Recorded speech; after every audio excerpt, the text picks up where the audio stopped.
Good morning to all of you. જે organic સ્પોર્ટિંગની જે series ચાલે છે એમાં વધારે એક પ્રેક્ટિકલ આપણે એડ કરીએ. તો હેતુ તો તમને ખબર જ છે કે આપેલ અજ્ઞાત કાર્બનિક પદાર્થનું ગુણાત્મક પૃથ્થકરણ કરો. બરાબર, અજ્ઞાત કાર્બનિક પદાર્થ આપ્યો છે એ આપણે ગોતવાનો છે કયો છે એ કઈ રીતે મળે. તો કે વિવિધ પ્રકારના સ્ટેપને આપણે ફોલો કરતા જઈએ તેમ તેમ એના રિઝલ્ટ બધા છે એ તમને મળતા જશે. તો પ્રાથમિક કસોટી તો સ્થિતિ તો કે આજનો પદાર્થ મને વોચ ગ્લાસમાં મળેલો છે એટલે કયો હશે? ઘન પદાર્થ છે. રંગ તમે જોઈ શકો છો, રંગહીન સફેદ છે. પછી વાસ,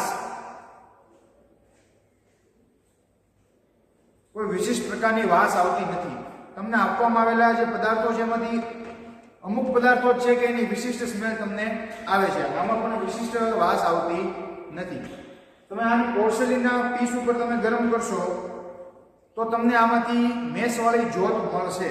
કાળા રંગના ધુમાડા નીકળતા જણાશે એટલે એરોમેટિક પદાર્થ છે એવું તમે નક્કી કરી શકશો. ત્યારબાદ બાયસ્ટાઇન કસોટીમાં લીલા રંગની જ્યોત તમને મળશે નહીં, એટલે કે તાંબાની પતરી ઉપર જ્યારે પદાર્થને ગરમ કરશો તો તમને લીલા કલરની જ્યોત મળતી નથી. એટલે કે હેલોજન યુક્ત સંયોજનો જેટલા છે એ બધા કેવા હશે? આમાં ગેરહાજર છે. તો 5 ટેસ્ટ જોઈએ એ બધી સિમ્પલ છે. સ્થિતિ, રંગ, વાસ, પોર્સેલિનના ટુકડા પર ગરમ કરતા, બાયસ્ટાઇન કસોટી. ત્યારબાદ સોડા લાઇમ કસોટી આવે છે. તો કે સોડા લાઇમ કસોટી એટલે શું? પદાર્થ અને સોડા લાઇમનું મિશ્રણ કરીને તમે ટેસ્ટ ટ્યુબમાં લેશો. કેવી test tube? Dry test tube. બરોબર, ડ્રાય ટેસ્ટ ટ્યુબમાં પદાર્થ અને સોડા લાઇમનું મિક્સચર તમે લેશો. બરોબર, પછી તો કે ટેસ્ટ ટ્યુબ હોલ્ડર વડે ટેસ્ટ ટ્યુબને પકડશો અને તમે એને ગરમ કરશો. ગરમ કરતા તમને આમાંથી એમોનિયાની વાસ જોવા મળશે. કોની વાસ મેં કીધી? એમોનિયાની સ્મેલ તમને આવશે. જો એમોનિયાની સ્મેલમાં ખબર ન પડે તો લાલ લિટમસ પત્ર જે છે એને ભૂરું બનાવે એટલે કે બેઝ પદાર્થ હોય, બેઝ એટલે કે એમોનિયા. અથવા હળદર પત્ર જે છે એને શું બનાવે? લાલ બનાવે. હમણાં એક ટેસ્ટમાં આગળ હજી આવશે એ તમને બતાવું છું. બરોબર, હળદર પેપર વાળી જે ટેસ્ટ છે એમાં તમને બતાવું. એટલે આમાં તમને જે છે એમોનિયા વાયુની વાસ જોવા મળશે. એમોનિયા વાયુની વાસ જોવા મળે તો એના પરથી તમે કહી શકો કે એમાઇડ પદાર્થ, એમાઇડ સંયોજન ધરાવતો પદાર્થ જે છે એ હાજર હશે. મેં કયો કીધો? એમાઇડ.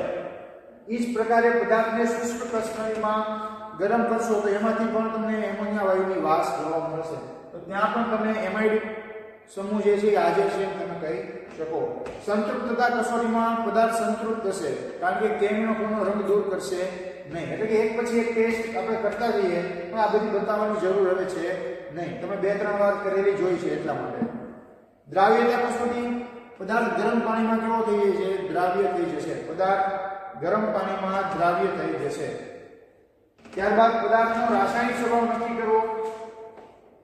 તો હું તમને એમ કહું છું કે પદાર્થનો રાસાયણિક સ્વભાવ નક્કી કરવો એટલે કે પદાર્થનો રાસાયણિક સ્વભાવ નક્કી કરવામાં મેઇન 3 ટેસ્ટ છે તમારી પાસે: એસિડ, ફિનોલ અને બેઝની.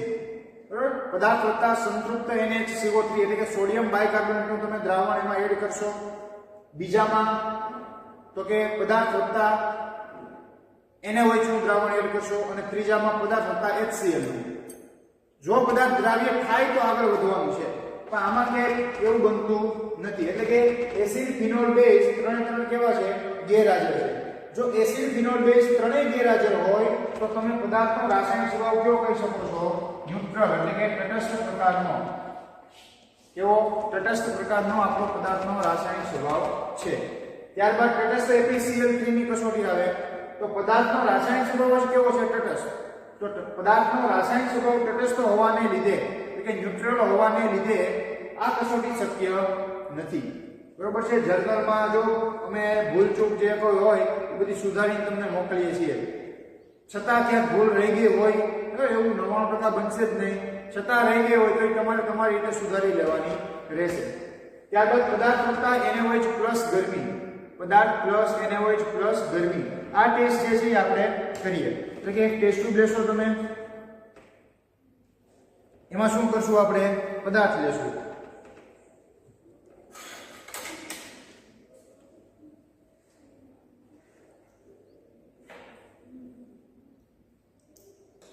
એમાં શું હું એડ કરીશ? તો કે NaOH નું દ્રાવણ.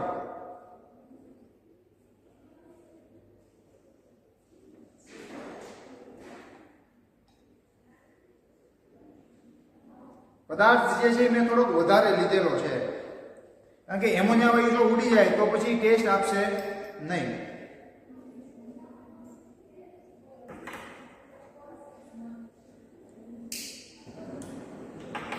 હવે આને હું શું કરીશ, ગરમ કરીશ. પણ ગરમ કરતા પહેલા મારી પાસે બે પ્રકારના લિટમસ પેપર હોવા જોઈએ.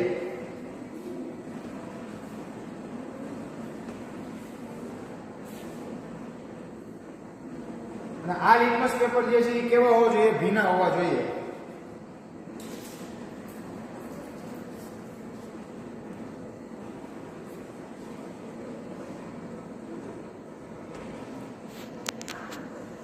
તો આને ધીમે ધીમે ગરમ કરજો. જો અહીંયાથી એમોનિયા વાયુ નીકળતો હોય તો હજી નીકળતો નહીં હોય, બરોબર, સરખું ગરમ થઈ જાય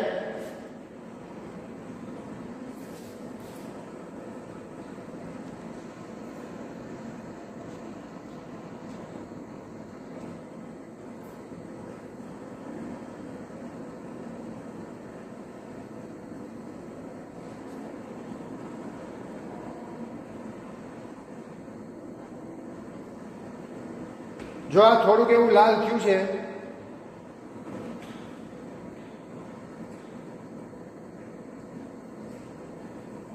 જો આ જે છે એકદમ લાલ નથી થયું, તો થોડું ઘણું તો થયું જ છે. પર આ જે હળદર પેપર હતું એ કેવું થયું છે, થોડું ઘણું લાલ થઈ ગયું છે. એવું શું કામ કે થોડું ઘણું થયું? જો હવે તમને બતાશે, કદાચ કેમેરામાં સરખું ન બતાય, પણ આ લાલ તો થયું જ છે.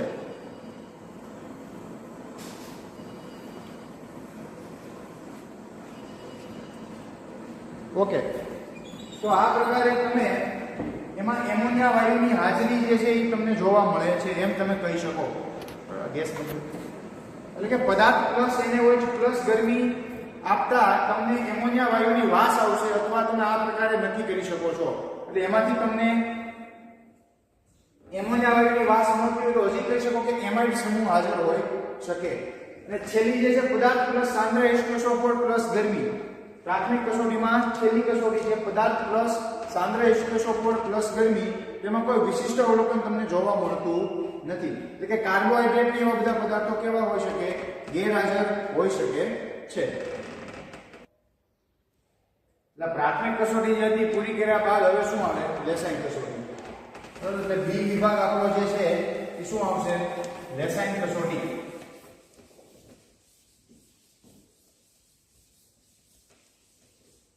એટલે બી વિભાગ જે છે એ લેસાઈન કસોટી અથવા તત્વોની ફરક. જો પ્રાથમિક કસોટી પરથી તમને ખબર પડે છે કે એમાઇડ ગ્રુપ એટલે કે CONH2 સમૂહ શું હોઈ શકે, હાજર હોઈ શકે એવી શક્યતાઓ છે. એટલે અહીંયા તમને નાઇટ્રોજન બતાય છે. જો નાઇટ્રોજન બતાતો હોય એવી શક્યતાઓ હોય કે એમાઇડ સમૂહ હાજર હોઈ શકે, તો લેસાઈન કસોટી આપણે વ્યવસ્થિત કરવી પડે, જે તમને ઓલરેડી શીખવેલી છે કે કઈ રીતે કરવી. એટલે આજે લેસાઈન કસોટીમાં તમને નાઇટ્રોજન મળશે, લીલો રંગ તમને જોવા મળશે નાઇટ્રોજનનો. બીજા એક નથી, સલ્ફર તો તમને આપતા નથી. ક્લોરીન, બ્રોમિન અને આયોડિન જે છે એ બધા ગેરહાજર છે. એટલે આજે તમને લેસાઈન કસોટી પરથી શું જોવા મળશે, તો કે આપેલ કાર્બનિક પદાર્થમાં CHON તત્વો હાજર છે અને CHON તત્વો હાજર છે અને પદાર્થનો રાસાયણિક સ્વભાવ કેવો છે, જે આપણે મેળવો તો કે તટસ્થ છે. તટસ્થ ક્યાંથી મેળવો તો એસિડ ફિનોલ બેઝ ત્રણે કેવા હતા, ગેરહાજર. એટલે આપણો પદાર્થનો રાસાયણિક સ્વભાવ કેવો છે, તટસ્થ. હવે તમને ખ્યાલ પડી જાય કે CHON તત્વો હાજર છે અને સ્વભાવ કેવો છે, તટસ્થ. તો એના પરથી કયા કયા ક્રિયાશીલ સમૂહો હોઈ શકે, તો એના માટે આપણે જોઈએ સી વિભાગ હવે આપણો આવશે. હવે આ બધી વસ્તુ જે છે એ બધી કોમન થઈ ગઈ. ક્રિયાશીલ સમૂહની પરખ, ક્રિયાશીલ સમૂહની પરખ, તો કે CHO અને N તત્વો હાજર છે, બરોબર છે. પદાર્થનો રાસાયણિક સ્વભાવ કેવો છે? તટસ્થ. તો એની સામે કયા કયા ક્રિયાશીલ સમૂહો હોઈ શકે? તો કે ભાઈ નાઇટ્રો, એમાઇડ અને એનિલાઇડ. નાઇટ્રો, એમાઇડ અને એનિલાઇડ. તો આ ત્રણની કસોટી કરવાની છે. નાઇટ્રોની કરવાની, જો મળે તો ઠીક છે, બાકી ઈ ગેરહાજર બતાવીને બીજી કરવાની. બરાબર, એટલે આપણે હવે શું કરીએ? આટલા ક્રિયાશીલ સમૂહો હોઈ શકે. સૂત્ર નથી લેતા મેં, NO2 CONH2 અને NHCOCH3, બરોબર છે, એ હોઈ શકે. તો એક પછી એક હવે શું કરવું પડે? આપણે કસોટીઓ કરવી પડે. કોની? બી વિભાગ આવે ક્રિયાશીલ સમૂહની કસોટીઓ, ક્રિયાશીલ સમૂહની કસોટીઓ, જેમાં પહેલી કઈ આવશે? નાઇટ્રો સમૂહ માટેની. તો નાઇટ્રો સમૂહ માટેની એક ફેમસ ટેસ્ટ છે મુલિકન-બાર્કર કસોટી. ઝિંકની ભૂકી, કેલ્શિયમ ક્લોરાઇડ, HCl, ત્યારબાદ ટોલેન્સ રિએજન્ટ, એ બધું તમે જે એડ કરો છો એ મુલિકન-બાર્કર કસોટી કહેવાય. જે આપણે તમને કઈ રીતે કરવી એ મેં આની પહેલા સમજાવેલું છે. તો એ મુલિકન-બાર્કરમાં તમને રાખોડી કે કાળા કલરના અવક્ષેપ આમાં મળશે નહીં, બરાબર, કારણ કે આપણો એમાઇડ સમૂહ છે, એટલે એમાં નાઇટ્રોમાં તમને એક પણ કસોટી મળશે નહીં. એટલે એની એક કસોટી ગેરહાજર બતાવી દેવાની, પછી એમાઇડ ઉપર આવવાનું. ગેરહાજર હોય એની એક બતાવવાની, હાજર હોય એની બધી બતાવવાની. એમાઇડ એટલે કે CONH2, બરોબર છે. તો એમાઇડ માટેની કસોટી જે છે એમાં હશે પદાર્થ પ્લસ સોડા લાઈમ સાથે ગરમ કરો એટલે તમને એમોનિયા વાયુની વાસ મળે. બીજી કસોટી છે પદાર્થ પ્લસ NaOH પ્લસ ગરમી. બરાબર, આપણે જોઈ લઈએ કઈ કઈ કસોટીઓ છે.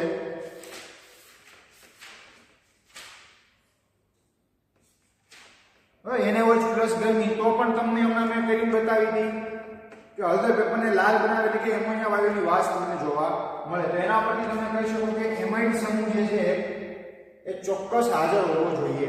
તો હવે આગળ એનિલાઇડમાં જવાની જરૂર નથી. એટલે એમાઇડ સમૂહ તમને ચોક્કસ હાજર મળી ગયા બાદ તમને એ ખબર પડી ગઈ કે આપણા કાર્બનિક પદાર્થમાં એમાઇડ સમૂહ હાજર છે. તો એ એમાઇડ સમૂહ હાજર થઈ ગયો પછી તો કે ભૌતિક અચળાંક લેવાનો છે. શું લેવાનો છે? ભૌતિક અચળાંક લેતી વખતે તમે ક્યાં જોશો? એમાઇડ સમૂહો જોવાના છે. ઓકે, જો ત્યાં તમને એક એસિડ એમાઇડ આપ્યો છે અને એક યુરિયા આપેલો છે, બુકમાં એક નથી, બરાબર, એક પદાર્થ જે છે એ તમને આપેલો નથી. એટલે કે જે પદાર્થ છે આપણો આજનો એનું ભૌતિક અચળાંક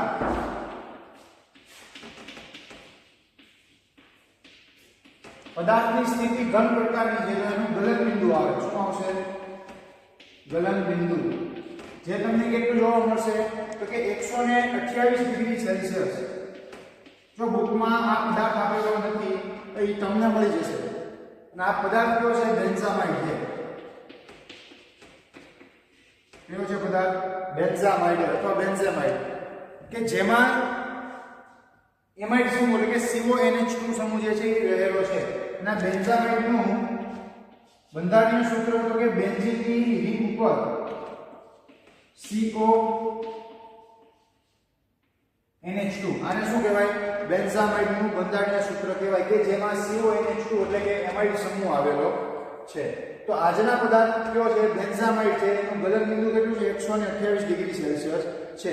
હવે બેન્ઝામાઇડ છે જ કે નહીં, ઈ કસોટીને શું કહેવાય? પદાર્થની વિશિષ્ટ કસોટીઓ. જો બુકમાં, તમારી બુકમાં નથી, મેં અગાઉ કીધું, પણ અહીંયા લખેલી છે મારી પાસે, બરોબર.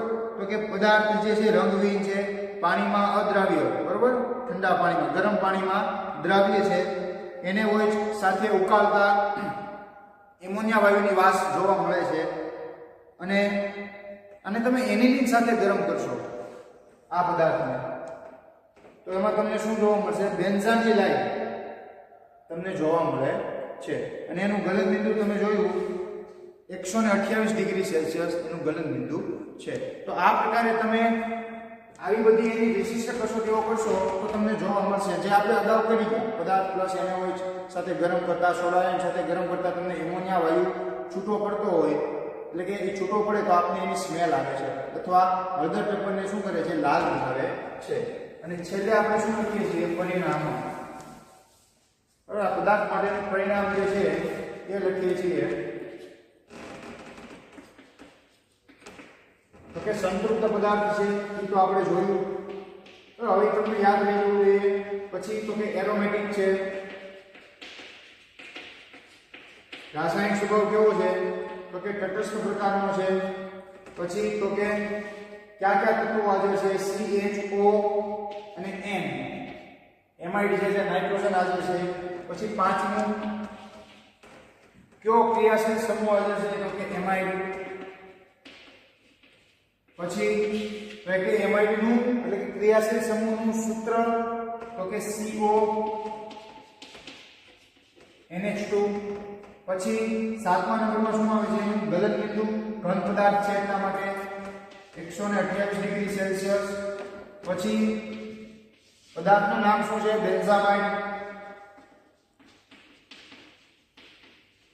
અને આ પદાર્થનું બંધારણીય સૂત્ર શું છે તો કે આ પ્રકારે તમને જોવા મળશે એટલે કે બેન્ઝીનની રિંગ ઉપર CONH2 સમૂહ બરાબર આ એમાઇડ જે હાજર છે એના લીધે નાઇટ્રોજન જે છે એટલે તમને લેસાઈન કસોટીમાં નાઇટ્રોજન જોવા મળશે એટલે અંદાજે થોડો ઘણો ખ્યાલ તો તમને પ્રાથમિક કસોટી ઉપરથી જ આવી જાય કે એમાઇડ વાળા ઘડી આવે છે તો એમાં નાઇટ્રોજન છે તો આપણે લેસાઈન કસોટી વ્યવસ્થિત કરવી પડે એટલે કે આ બેન્ઝામાઇડનું આખું પરિણામ છે એ તમને આની સામે મેં લખેલું છે